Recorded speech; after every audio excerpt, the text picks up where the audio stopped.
Certainly, the tyranny of war, civil strife in the Peloponnesian War, is a compelling topic that explores the devastating effects of the Peloponnesian War on Greek society, particularly focusing on the internal conflicts and civil strife that arose within city-states.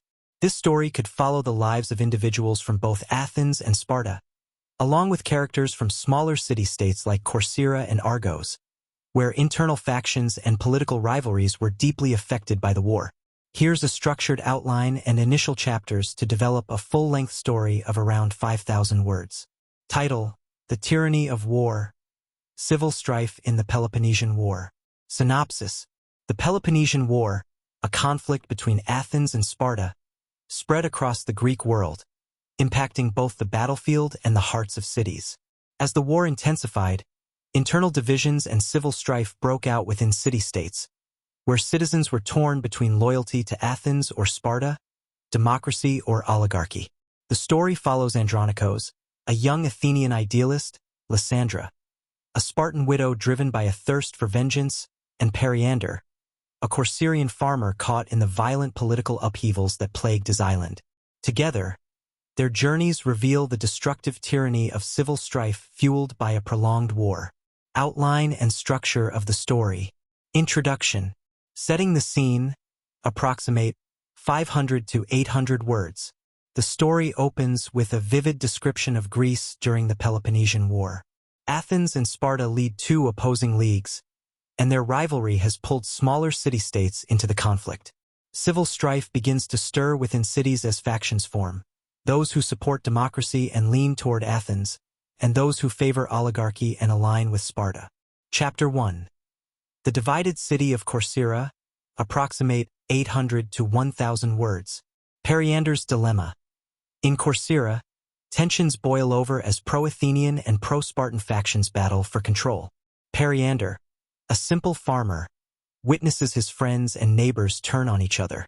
His family is split, with his brother joining the pro-Spartan oligarchs. Periander is thrust into the turmoil, facing the impossible decision of choosing sides or attempting to remain neutral in an increasingly dangerous environment. Chapter 2. Athens and the Fear of Internal Dissent. Approximate 1,000 to 1,200 words. Andronikos' struggle. In Athens, Andronikos, a young idealist, works as a scribe in the assembly, filled with hope for the democratic process. However, as the war drags on, he witnesses friends and family growing disillusioned. Accusations of treason and secret loyalties to Sparta abound, and Andronikos realizes that the democracy he once believed in is cracking under pressure. When his best friend is falsely accused of collaborating with Sparta, Andronikos faces a moral crisis. Chapter 3. A Widow's War in Sparta, approximate 1,000 to 1,200 words. Lysandra's vengeance. Lysandra, a Spartan widow, lost her husband in battle against Athens. Fueled by grief and anger, she becomes entangled in Sparta's politics. She aligns herself with a faction pushing for stricter control over citizens who question the war's purpose. Her desire for revenge blinds her to the damage her actions inflict on her community, as she encourages harsh measures against anyone suspected of sympathy toward Athens. Chapter 4. The Corruption of Ideals. Approximate 800 to 1,000 words.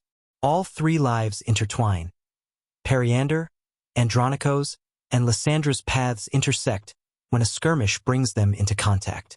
Andronikos and Lysandra are forced to confront their ideologies, while Periander, representing the average citizen, shows how ordinary people bear the heaviest burdens in the chaos of civil strife.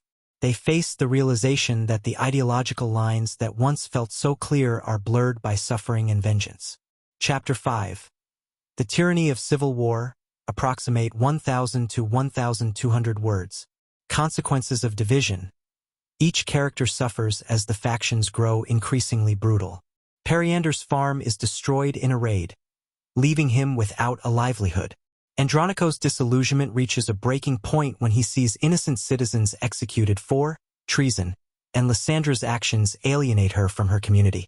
All three begin to realize the futility of their divisions and the tyranny that war has imposed on their lives. Conclusion. Reflections on the aftermath.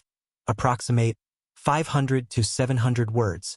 A fragile peace and lessons learned. As the war ends, the three characters reflect on the damage inflicted by internal conflicts and the misplaced loyalties that tore their cities apart. Andronikos, Periander, and Lysandra each bear scars from the experience, understanding that the true tyranny came not only from the external war but from within their own communities. Detailed chapters. Chapter 1. The Divided City of Corcyra. The island of Corcyra was once known for its peaceful pastures and thriving markets. But now, as the Peloponnesian War gripped the Greek world, it had become a place of fear and suspicion. Factions within the city fought viciously, with families torn apart by conflicting loyalties. Periander, a modest farmer, tried to keep his head down, tending his fields and avoiding politics. But as neighbors began joining pro-Spartan or pro-Athenian factions, he felt the tension close in on him. Periander's younger brother joined the pro-Spartan oligarchs, convinced that Athens represented chaos and tyranny. Periander attempted to reason with him, but their conversations grew more heated, each torn between loyalty to family and loyalty to ideology. As the factions clashed in the streets, Periander faced an impossible choice: to join one side or risk being viewed as an enemy by both. Chapter 2. Athens and the Fear of Internal Dissent.